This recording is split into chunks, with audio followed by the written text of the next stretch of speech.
এটা হলো চর ফুলবাড়ি ইউনিয়ন রৌমারী থানা রৌমারী জেলা কুড়িগ্রাম। অনেক পুরনো বন্ধুর সাথে দেখা করতে যাইতেছি আমি আছি এখন ফুলবাড়ির মধ্যে। আমার পুরনো দোস্তের সাথে একটু কথা বলবো। শামিম ভাই, কেমন আছো? কয় বছর পর তোমার সাথে দেখা হলো আমার?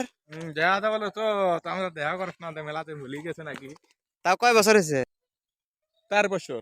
4 বছর পর দেখা হলো। তাই বাড়ি তো কাম বাদ দিস তো কাম ভালো লাগে না। ও, শামিম ভাইয়ের মনটা অনেক ভালো। শামিম ভাই বিয়ে করছে, এখন আর আমার সাথে কথা কয় না, সময় দেয় না।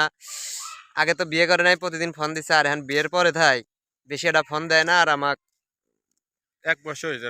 1 বছর না।